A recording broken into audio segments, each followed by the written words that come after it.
இயேசு கிறிஸ்துவில் எனக்கு பிரியமான சகோதர சகோதரிகளே, இந்த உலகம் பல்வேறு கோட்பாடுகளால் நிறைந்துள்ளன.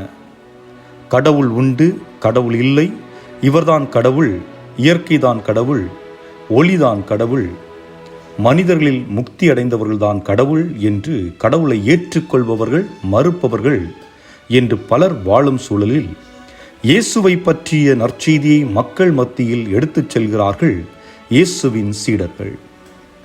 இவர்கள் இயேசுவின் வார்த்தையை எடுத்துச் செல்ல காரணம், தூய ஆவியின் உடனிருப்பை தங்கள் உடலில் உணர்ந்தவர்கள்.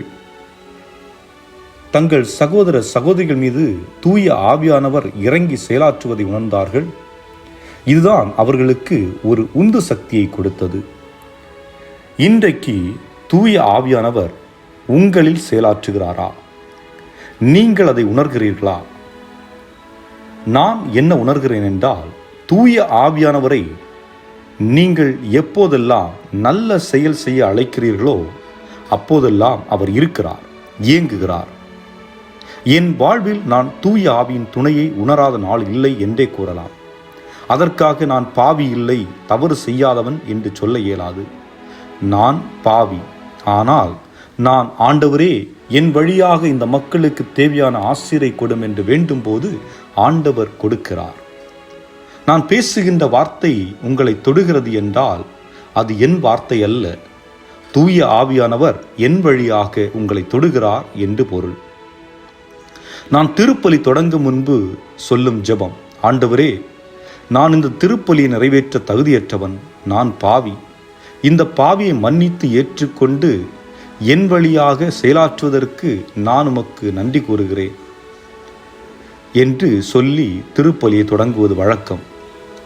பலர் நான் நிறைவேற்றும் திருப்பலி வழியாக, மறையுறை வழியாக இறைவன் தொடுதலை உணர்ந்ததாக கூறியிருக்கிறார்கள். இதில் நான் செய்தது என் நேரத்தை இறைவனுக்கு கொடுத்தேன், மீதியை அவர் பார்த்து கொண்டார். இன்றைய நற்செய்தியில் பார்க்கிறோம், இயேசு கூறுகிறார், நான் உங்களை உலகிலிருந்து தேர்ந்தெடுத்து விட்டேன், இனி நீங்கள் உலகிற்கு உரியவர்கள் அல்ல. நம்மை எப்போது இறைவன் தேர்ந்தெடுத்தார்? நமது திருமுழுக்கின் போது நம்மை தேர்ந்தெடுத்தார். ஒரு சிலர் கூறுவார்கள், அவர் குருக்களையும் அருட்சகோதரிகளையும் மட்டுமே தேர்ந்தெடுத்தார், நம்மை தேர்ந்தெடுக்கவில்லை.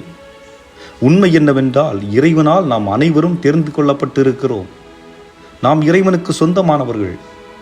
அதனால்தான் நாம் இவ்வுலக இன்பத்தை நாடும்போது தனிமையை உணர்கிறோம், இறைவனை நாடும்போது மகிழ்ச்சியை உணர்கிறோம். அன்புக்குரியவர்களே, நீங்கள் இறைவன் உடனிருப்பை, இறைவன் அன்பை, மன்னிப்பை, அவரின் தொடுதலை உணர வேண்டுமென்றால் உங்கள் நான் என்னும் அகந்தை இறக்கி வையுங்கள்.